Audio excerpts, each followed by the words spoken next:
Ashama kabajamtoota fi jaalatamtoota hordoftoota chaanalii YouTube jalatti argamtan hunduma keessaniif nagaan waaqayyo kallattii jirtanii mana jirtanitti isiniif haa baay'atu. Warroonni mana kootiif haarawaa taatan like, share, subscribe gochuun karaa maatii kootti akka dabalamtan asumaan kabajaaf jaalalaan isin gaafadha.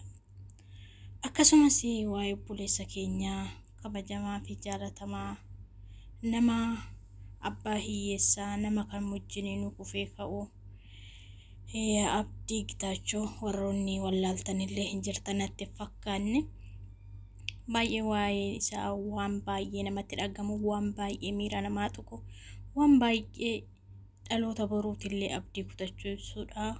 Wanti shirri isarratti xaxanii guyyaa gammachuusaa guyyaa mooyyutu ilmi namaa tokko itti dadhabee guyyaa gammachuu ofiitti argu, guyyaa mooyyutu firii dadhabbii ofii itti gammaduu fira ofii wajjiniin aalii ofii waliin namoota beekuu waliin hiriyyaa ofii waliin guyyaa itti gammachuu isaa ibsatu guyyaa eebba kitaaba isaa akkuma beektanii jalaa dabarfamee ture.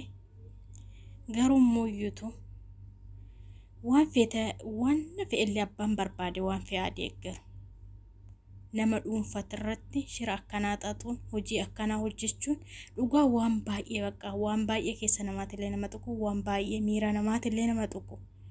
Dhugaa nama mooyyutu namni gadi qabu, namni shira hin taane irratti xaxu rabbillee ol qaba. Obboleessi keenya kun kaleellee har'allee namoota daandii irratti kufanii, namoota rakkatanii, namoota bakka ciisan dhabanii, namoota bakka galan dhaban wajjin nama awasaa argaa turedha. Ni beektu hundi keessan dhugaa dubbannetti. Har'a immoo shirra akkanaa kun nama kanarratti godhamuun kan isarratti xaxamu dhugaa waan baay'eellee nama gaddisiisu, waan baay'eellee miira namaa nama tuqu, waan baay'ee keessa namaa nama tuqu. Mucaa kan isa kanaaf garuu yaadaniitillee miti. Haa ta'u guyyaan har'aa boruutti hin deebi'u. Bakka isaa kana buutanii isin yoo of laaltan waan tokko qophooftanii fira yaamtanii waa hedduu itti baaftanii wanti sun immoo iyyuu hin ta'u yoo jedhan hagam isinitti dhagahama, hagam keessa isin dhiphata.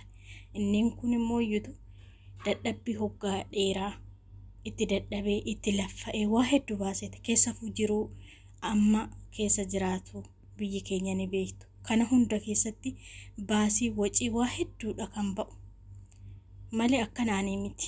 Har'a kana hunda baasee namni kun yoo kana ta'u sammuu nama kanaatiif maal yaadanii? Silas nuti baraan boo'ichuma, silas nuti baraan gaddumaadhaaf malee wanta biraan jennu Waaqayyo bichaan obboleessa keenyaaf obsaa kennuufi dandeettii isaaf haa kennu. Homaamiti guyyaan har'aa kun boruutillee ta'uus baatu boruulee hinuma milkaa'u. Namni tokko fira sirratti xaxu yoo rabbi keessa hin jiraanne inuma hin milkoofne. Yoo rabbiin immoo yuutuu kanuma jedhe kan rabbi jedhe ta'a malee kan namni jedhe hin ta'u. Garuu waan baay'ee namatti dhagahamu, waan baay'ee namas gaddisiisu, waan baay'ee miira nama tuquudha. Maaliif wanta tokko irratti qophooftee wanti kun hin ta'u gaafa jedhamu baay'ee tokko waan keessa nama bakka keessa nama madeessu, waan baay'ee sammuu namaatillee nama tuqu. Inna wanti biraa wanti hin jedhuun qabu obboleessa keenya bichaa rabbiin fayyaan guutuu fayyaa nagaa isaa taasisu.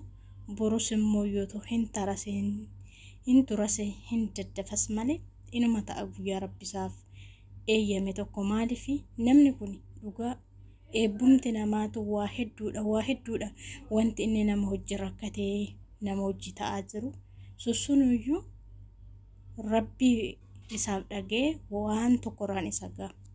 Garuu mooyyootu warroonni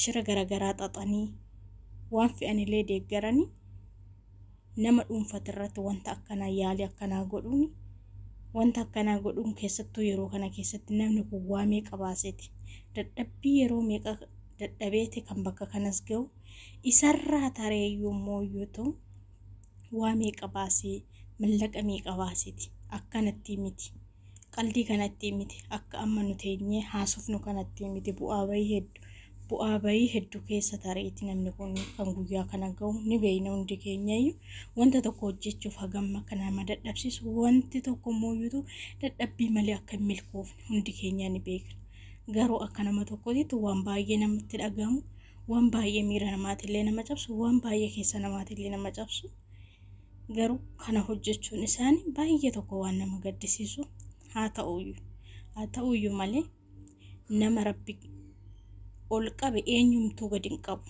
nama mooyyuutu rabbi gadi qabe namni waan fees godhe namni osoo waan barbaades godhe inuma ol sin qabne rabbi garuu ol si qabe taanan eenyumtuu gas hin deebisu waan baay'ee keessaa koona tuqeedha maaliif namni tokko yeroo har'a gammachuu ofiitti dhaga'utti yeroo mooyyuutu fira ofii wajjiniin nama hunda waame waan kana naan ta'a wanta kana mooyyuutu guyyaa kanaadha yoo guyyaan addunyaa tanarratti gammadan guyyaa 3 qofaadha isa keessaa guyyaa tokkodha isaaf obboleessa keenya kanaaf guyyaan kun guyyaa tokkodha garuu mooyyuutu wanta akkanaa hojjechuu isaarratti dhugaa baay'ee tokkoon gadda baay'ee tokko ani dhaloota boruutiif illee waan abdii nama kutachiisuu fi waan baay'ee keessa namaatitti nama dhagahamu yaa ta'u garuu wanti hin tarres hin jiru wanti mooyyuutu hin taanes hin jiru guyyaa rabbii jedhe guyyaa fedha waaqa tokko inuma isaaf ta'a iddoo jirutti garuu fayyaanuuf haa ta'u obboleessi keenya